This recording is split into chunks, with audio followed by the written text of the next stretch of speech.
ኦሪት ዘፍጥረት ምዕራፍ 4 ከቁጥር 5 ጀምሮ አነባለሁ።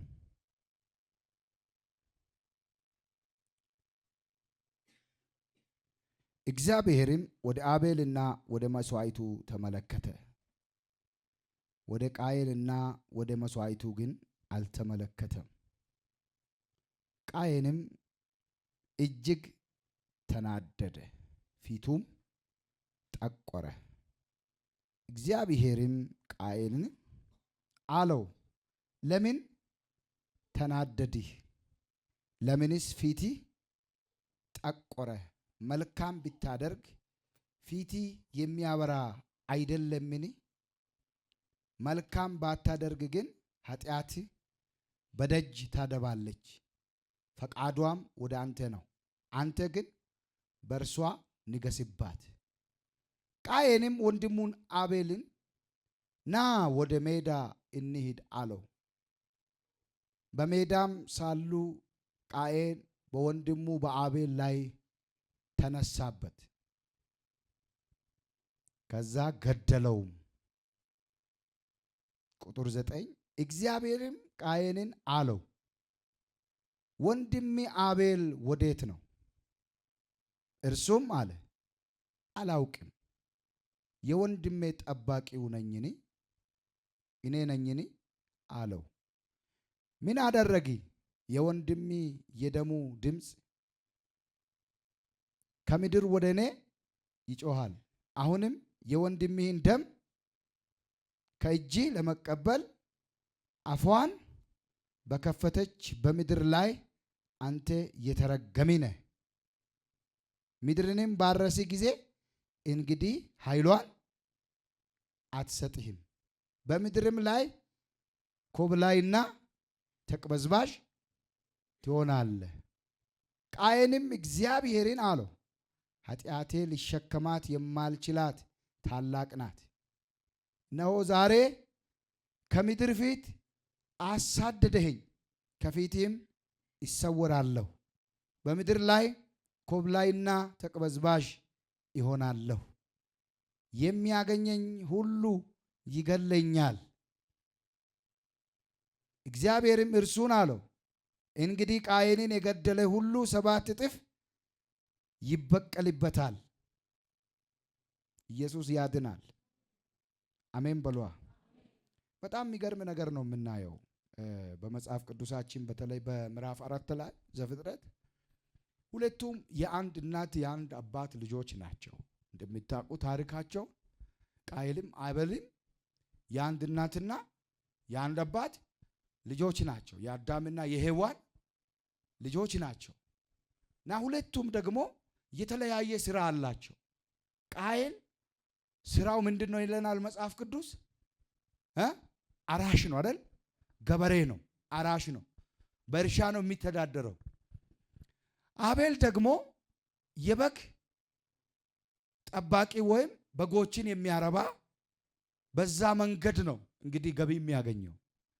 በግ ያረባል፣ የበግ ጠባቂ ነው እና ሁለቱም አንድ ቀን ለእግዚአብሔር ቤት ወይም ለእግዚአብሔር መስዋዕትን ለማቅረብ ፈለጉ። መቼም ማንም አንገታቸውን ይዘው ይህንን ካልሰጠ ያቸው የለም።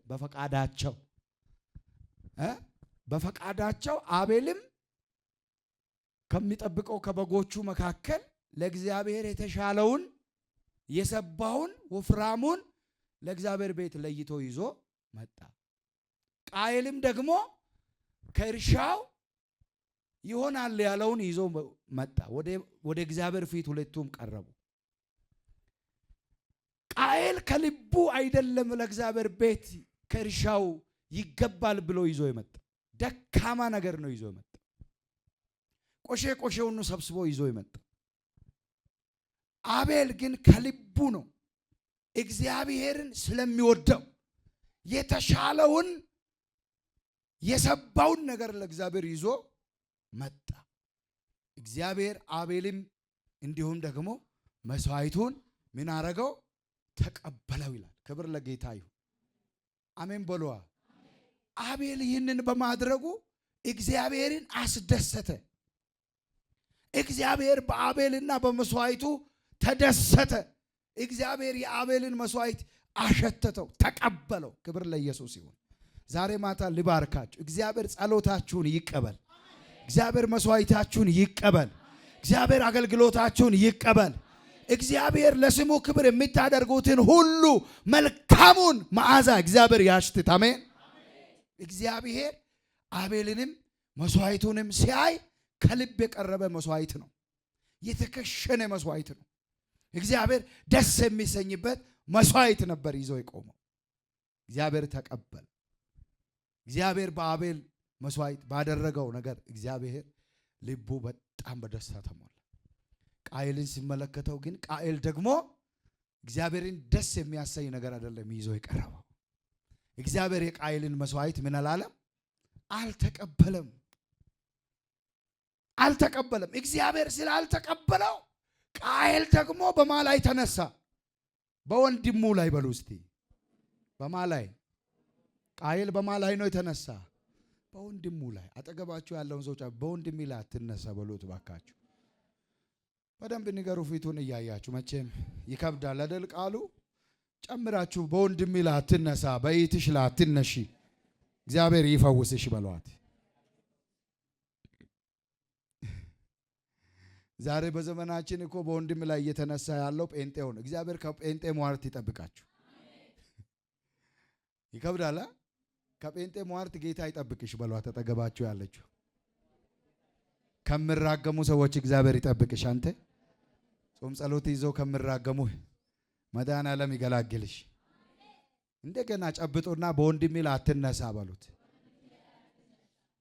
ቁጣ ያመጣል፣ የእግዚአብሔርን ቁጣ ያመጣል ንገሩት። እግዚአብሔር ይቆጣሃል። በወንድሜ ላይ የምትነሳ ከሆነ የምትሰራው ነገር አይከናወንልህም። መስራቱን ትሰራለህ፣ መልፋቱን ትለፋለህ፣ ግን ፍሬያማ አትሆንም። መስራቱን ትሰራለህ፣ መልፋቱን ትለፋለህ፣ መሮጡን ትሮጣለህ፣ ግን ፍሬያማ አትሆንም። አይሳካልህም። ቃየል በአቤል ላይ ምን ሆነ ይላል? ተነሳበት። ለምን የወንድሜ መስዋዕት በእግዚአብሔር ፊት መስዋዕትን ተቀባይነት አገኘ ብሎ በወንድሙ ላይ በታናሽ ወንድሙ ላይ ምን ሆነ? ተነሳ። ተነስቶ እንኳ ብቻ ቢቶ ምን አለ? ቃየል ወንድሙን አቤልን ሊያጠፋ ምቹ ጊዜ ይፈልግ ነበር። እግዚአብሔር ከእጃቸው ያስመልጥሽ ከቃየሎች። አሜን ነው። ከወንድም ቃየል እግዚአብሔር ይጠብቅ። መርቆ ተጠገባቸው ያለው ሰው ከወንድም ቃየል ጌታ ይጠብቅ ይበለው። እንዶ አንተ በአፍሪካ ላይ፣ በአውሮፓ ላይ፣ በኢትዮጵያ በቃየል ስም የሚጠሩ ሰዎች የሉም አሉ? እስቲ ንገሩኝ። አቤሎች ግን በዝተዋል አይደል? ኢትዮጵያ ውስጥ አሁን ብዙ ሰው አቤል የሚል ስም ይጠቀማል። ቃየል ማለት እኮ የስሙ ትርጉም ማግኘት ማለት ነው። ከእግዚአብሔር አገኘው ስትል ነው እኮ ቃየል ያለችው። እንደ ስሙ ግን አይደለም ተግባሩ። በቃየል ውስጥ የሚቀኝነት መንፈስ አለ። ዛሬ እሱ ነው ሽባ የምናደርገው። ሶስት ሰው ገብቶታል። አሜን አትልም? በቃየል ውስጥ ምን አለ? የሚቀኝነት መንፈስ፣ ክፋት፣ ተንኮል ውስጡ አለ። ትርጉሙን የዕብራይስጥ ጻፍ ማግኘት ከእግዚአብሔር የተገኘ ነው። ግን በወንድሙ ላይ የሚነሳ ሊገለው የሚፈልግ ሊያጠፋው የሚፈልግ ተነሳበት። መቼም እኮ ወንድማችሁ በእናንተ ላይ የሚነሳው ክፉ ስራ የሚሰሩ ከሆነ ማንም አይነካችሁም። ይነካችኋል። መልካም ስራ ስትሰሩ ግን ትሰደዳላችሁ። ለእግዚአብሔር ቤት እጃችሁንም ልባችሁንም ስትሰጡ ትሰደዳላችሁ። ጠላት በእናንተ ላይ ማይከፍተው ማይበል የለም። ጠላት በእናንተ ላይ የማይወረውረው ቀስት የለም። እግዚአብሔር ግን ከሁሉ ያድናችኋል። ጨዋችሁ አሜን በሉ። ክፉ የሚሰሩ ሰዎች፣ ተንኮለኛ የሆኑ ሰዎች ማንም አይነካቸው። እስቲ እዩ። የምትሰደዱት፣ የምትገፉት፣ የምትጠሉት ምን ስታረጉ ነው? መልካም ስታረጉ ነው። መልካም የሚያረጉ ሰዎች እግዚአብሔር ባስቀመጣቸው ቦታ መልካም ስራ የሚሰሩ ሰዎች አይበረክቱም። በአገልግሎትም ተመልከቱ። በቅንነት በታማኝነት የሚያገለግሉ ሰዎች ይገፋሉ፣ ይጠላሉ፣ ይሰደዳሉ። ቃይሎች ግን አይነኩም። ነፍሰ ገዳዮች፣ አሳዳጆች ግን ምን አይሉም? አይነኩም። ቢሆንም የአቤል ባህሪ ይሻላል። አሜን በሏ። ጠገባችሁ ያለውን ሰው እግዚአብሔር በአቤል መንፈስ ይባርክ በሉት።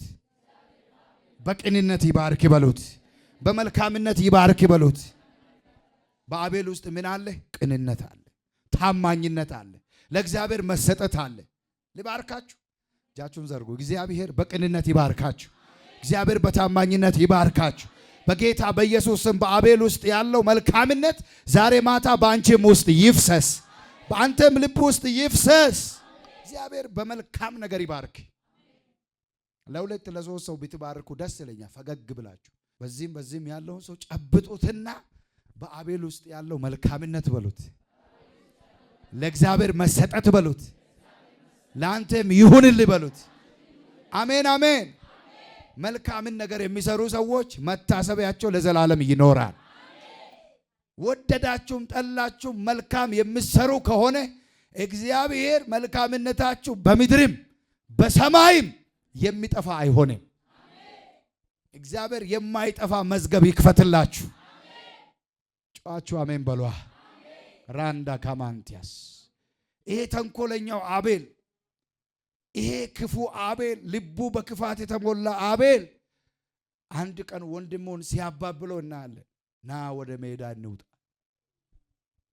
ና ወደ ሜዳ ምን እንበል? እንውጣ፣ እንጫወት አለው። በውስጡ ምን ይዞ ነው? በቀል ይዞ ነው።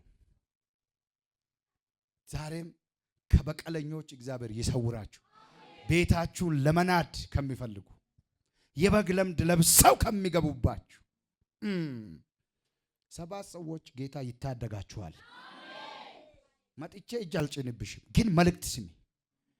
ሊጎዳሽ ከጀርባሽ የተዘጋጀ የቃኤል እጅ ይሰበራል። ውሰድ፣ ይሰበራል። በመስሪያ ቤት ሊሆን ይችላል፣ ሰፈር ላይ ሊሆን ይችላል፣ እግዚአብሔር በከፈተልሽ በስራ ቦታ ሊሆን ይችላል። ድብቅ የሆነው የቃኤል እጅ ይሰበራል። በበቀል የተቀባ እጅ ይሰበራል። እጃችሁ ከፍ አድርጉና የበቀል እጅ በሉ። የክፋት እጅ ከኔ ላይ ከራእዬ ላይ በኢየሱስም ተከለከለ።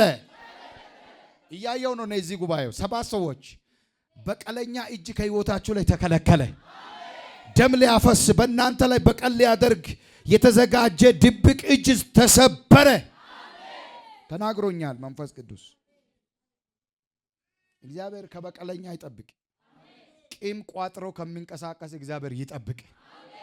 አሜን አትልም? እግዚአብሔር ይጠብቃችሁ። ራማ ካታናማስ ማሎቫናማስ አሁን ወንድሙን እየገደለ ነው።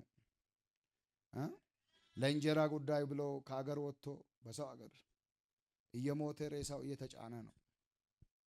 የራሱ የገዛ ወንድሙ የገዛ ወገኑ ጨካኝ ትውልድ፣ የቃኤል መንፈስ። እግዚአብሔር ከምድራችን ይሄን እጅ ይመልስ። ቀናአተኛ መንፈስ ለምን ለመለመ የሚል ዛሬም አለ እኮ ጋንጩር ያለበት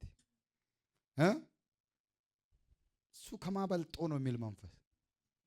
እሱ ቆይ ከማበልጦ ወጋው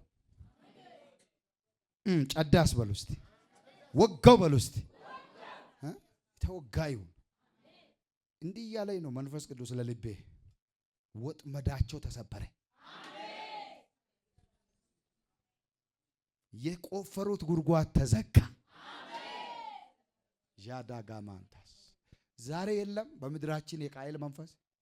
ለምን ተሳካለት የሚል የለም ወይ? ለምን ተሳካለት? ለምን ተሳካላት? ገና በትንሹ እኮ ገና ቀና ስትል አናቴም ብሎ ልጥል የሚፈልግ አለ። ዛሬ ዱላውን ከእጁ መትቻል። እየተናገረኝ ነው። አልማዝ አስቴር ብዬ ላልጠራህ ይችላል፣ ግን መልእክት እየነገርኩኝ በኢየሱስም ዱላቸውን ከእጃቸው መትቸዋል። ናቆ ትንሽ ቀና ስትይ አናትሽን እንደ እባብ መጥቶ ሊገልሽ የሚፈልግ በኢየሱስም እጁን ሰብረዋል። ናለ አባበለው ምቹ ጊዜ እየፈለገ ነበር። ራባ ሳካታ ኢላፎን ተማሸከታ ሪንዶ እንዲህ የሚል ድምፅ እየሰማው ነው። ከወንድም ገዳይ እግዚአብሔር ያስመልጥሽ። ከወንድም ገዳይ ቂም ቋጥሮ ከሚፈልግ አሳዳጅ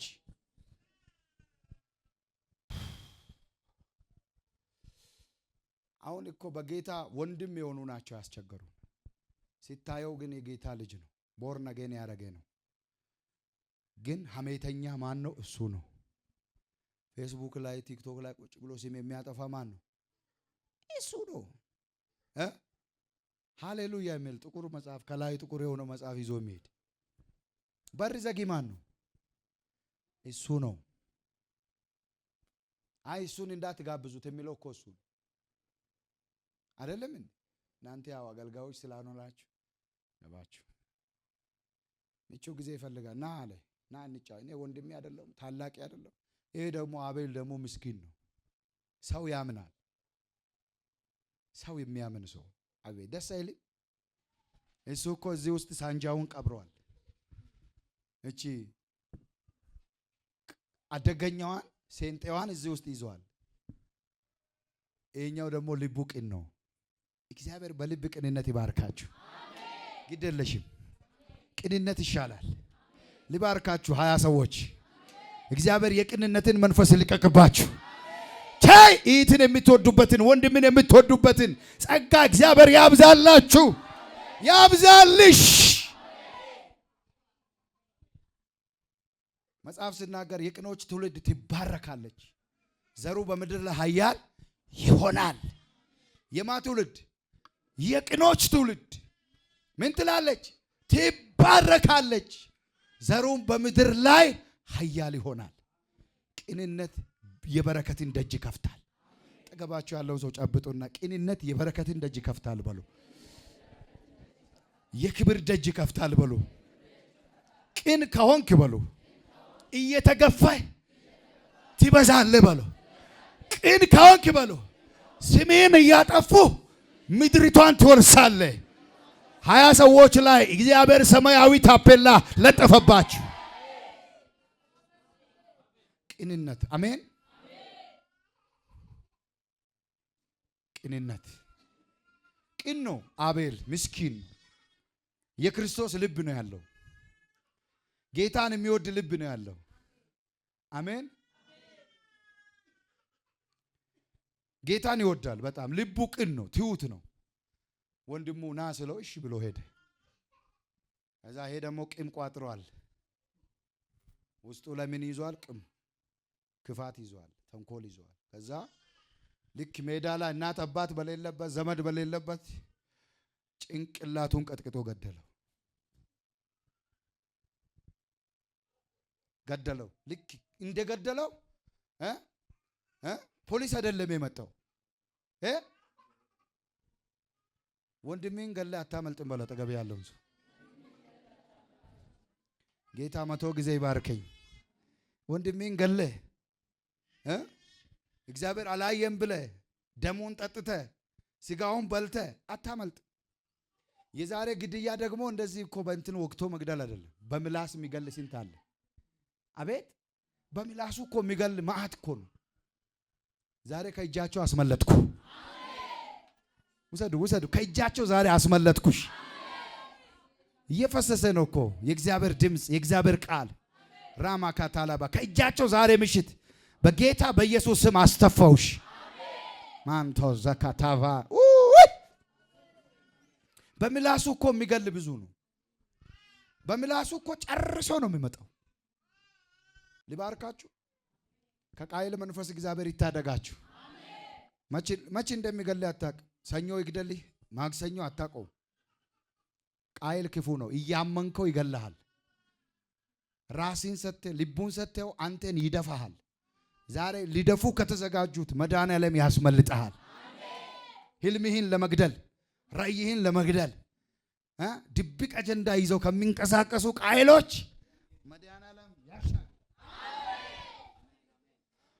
የኔ ህልም በሉ፣ የኔ ራእይ በሉ፣ የኔ እቅድ በሉ በቃይል ክፋት አይበላሽም በሉ።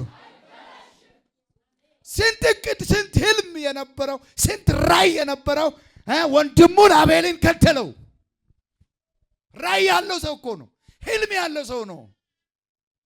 ገና እኮ ሮጦ ያልጠገበ ልጅ ነው። ወጣት ነው። ገና ፋየር ኤጅ ላይ ነበረ።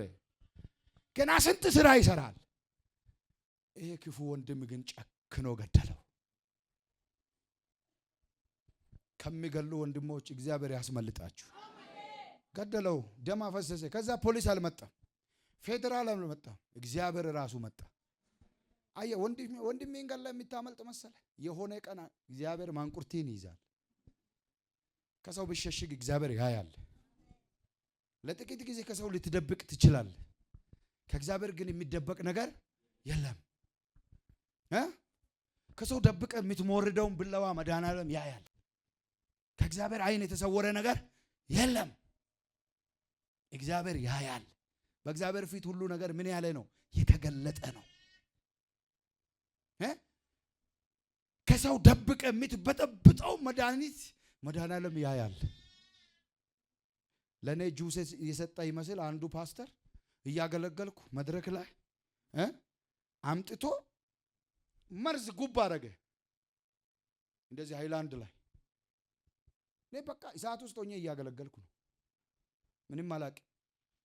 የሚገርም ተአምር እየሆነ ነው። ልጆቼ አብረውኝ ነበሩ። ብድግ አድርጌ ብቻ አንዴ ጠጣውና አስቀመጥኩ። ከዛ ጭንቅላቴን ወዲያው ያዘኝ። ጎሮሮዬ ሊሰነጠቅ የማይክ ሽታ ነው እያልኩ ነው። ለካ የወንድም የቃኤል ክፉ መርዝ ሰጥቶኛል። አሁን አስቡ፣ እዛ መድረክ ላይ ኃጢአቱ እኮ ደፋው ነው የምትለው። ምንድን ነው ዛሬ እያልኩ ማይኬን ቁጭ አድርጌ በድምፅ አልቻልኩም። ዲስቲ ብዬ አሁንም ሊጠጣ እኮ ነው፣ ሊደግም ነው። እሱ ደግሞ ላይ በላይ አጠገቤ ቆሞ ላይ በላይ ይጠጣል። ጠጣ እንጂ እያለኝ እኮ ለካ ላይ በላይ ይጠጣል። የራሱን እዚህ ይዞ ብቢት ላይ ደርሶብኝ እኮ ነው። የቃየል ገዳይ ቃየል እዛ ሁለተኛ ሊጠጣ ሲል ኖ ልጄ አለ፣ አቁም አለ። ብቻ እግዚአብሔር ጆሮሽን ይክፈት። እግዚአብሔር እኮ መንፈሳዊ ጆሮውን ከከፈተ ታመልጣለህ። ሊጠጣ ኖ ልጄ እንዳትደግመው አለ። እንደ ሰው ነው ድምጽ ዞር ዞራል። ጌታ ማን ነው? አሁንም አቁም አለ። ምንድነው? መንፈስ ቅዱስ በል መድኃኒት አለው አለ። ወዳው ዘጋውና እንዲህ ሲያረጋው እናቴ እንተከተካል። በጣጥሶ የሚገል መርዝ ነው። እስካሁን ለኤግዚቢት የእግዚአብሔር ሰው ቤት አለ። ቁርጭ አድርገነው ሲነቀንቅ ይንተከተካል። አይገልጸው። እስቲ አገልጋዮች የእናንተ ነቅንቁ አልኩ። የእነሱ ኖርማል ነው እንዲህ ሲያደርጉ። ሊባርካችሁ። አየህ ወንድም ጁስ ሳይሆን ይሄ ቃየል የሚያቃብልህ መርዝ ነው። መርዙን ደፋው። እያመመኝ ውሰድ። መርዙን ከእጃቸው ደፋው።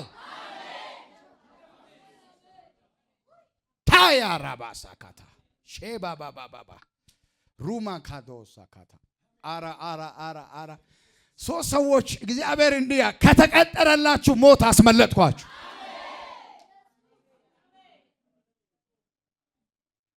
ጁስ አቃብል ወይ የእግዚአብሔር ሰው ደክመዋል ብሎ ጁስ አይሰጥም። ቢሰጥ መርዝ ነው።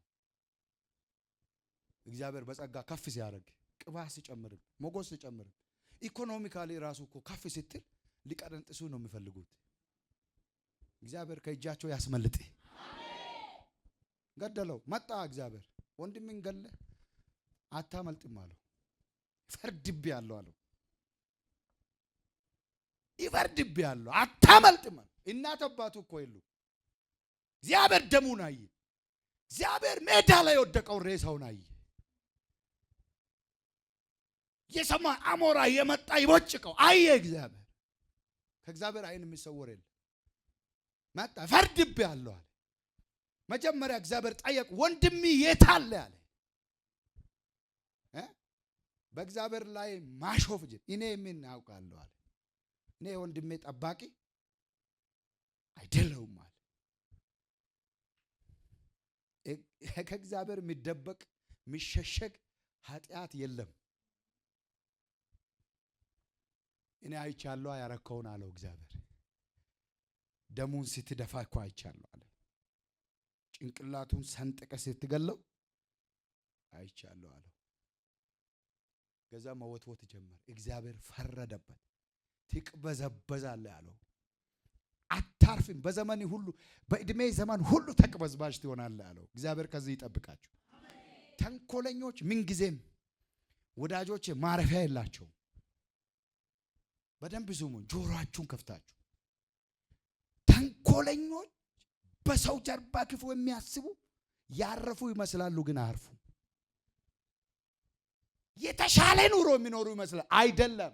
ተቅበዝባዥ ነው። እጁ ላይ ደም አለ፣ እጁ ላይ ኃጢአት አለ፣ እርም አለ። እግዚአብሔር ምን አለው? ትሰራለህ፣ አይከናወንልህም። እግዚአብሔር ከዚህ ይጠብቅ። ኢቶችና እግዚአብሔር ከረገመ የአገር ሽማግሌ ተሰብስቦ ቢመርቅህ አይሆንም፣ አይሰራም። እግዚአብሔር ከባረከ ደግሞ የምድሪቷ ጦንቃይ ሁሉ ተሰብስቦ ቢረግም አይችሉህም። የተኛው ይሻልሃል? ለ25 ሰው ትንቢት ልናገር በጌታ ቃል ላይ ቆሜ ልተንቢ። እግዚአብሔር መርቆሃል፣ አትረገምም። የወሰደ ጥቂት ሰው ነው ባኪ። እግዚአብሔር ባርኮሃል፣ መርቆሃል። በምድሪቷ ዙሪያ ሁሉ ጦንቃዮች ተሰብስበው ቢራገሙ እርግማኑ አይሰራም፣ አይሰራም በሉ እስቲ። እኛ እኮ አባቴ ስንት ቀን እየመጣሁ ነው ከዚች አዳራሽ ዙሪያ ድግምት ነቅያለሁ መሰለ። አላስቀርጽም እንጂ ይናገረኛል። እንትና ይሄን አርጋ አምጥታ መጥቼ ነቅዬ ነው የሚሄደው። ጸጋቸው ይድክም፣ አገልግሎታቸው ይድክም። በፋይናንስ ተሰቃይቶ ይልቀቁ ብለው እያመጡ ይተክላሉ። እኔ ደግሞ ጠዋት መጥቼ ንቅል። ስንት ድግምት በዚች በትንሽዬ ቤት ላይ እኮ በዚች በትንሽዬ መንጋ ላይ እግዚአብሔር እያፈረሰ ያስቀጥላል ብሎ ተገባችኋለሁ። በእግዚአብሔር የተረገመ ብሎ ተገባችኋለሁ። ማንም ቢመርቀው ምርቃቱ አይሰራም። በእግዚአብሔር የተመረቀ በእግዚአብሔር የተባረከ እርሱ እንደ ዘንባባ ዛፍ ይለመልማል። ይሁንላችሁ በኢየሱስ። እግዚአብሔር ፖይንት በፖይንት ነጥብ በነጥብ እግዚአብሔር ቃየልን ረገመው። በሕይወት ዘመን ሁሉ አንተ ተቅበዝባዥ ማረፊያ አይኖርህም አለ። ወንድምን መግደል፣ በወንድም ላይ ክፉ ማድረግ እረፍት ይከለክላል። አንደኛ የአእምሮ እረፍት ይከለክላል። አንተ የተረገሚ ነህ። ቁጥር 12ስ እንግዲህ ኃይሏን አትሰጥህም። በኢየሱስ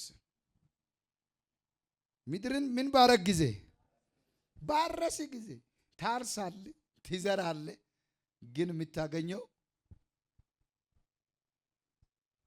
ጥቂት ነው። ኃይሏን አትሰጥህም። ምድር የምትፈልገውን ኃይል ፍሬ አንተ እግዚአብሔር ፍሬያማ ያርጋችሁ። እግዚአብሔር ፍሬ አልባ ከሆነ ህይወት ኢቶቼ ጥቂት ዘርታችሁ ብዙ ለማጨድ በቅንነት በመልካምነት እግዚአብሔር ይባርካችሁ። ማንም ክፉ ቢያረግባችሁ ክፉ አታድርጉ። አሜን በሏ። ማንም በእናንተ ላይ ክፉ ስላረገባችሁ እናንተም ደግሞ ክፉ ታደርጉባችሁ። ስለ እናንተ እግዚአብሔር ይዋጋል። ስለ እኔ እግዚአብሔር ይዋጋል በሉ እስቲ።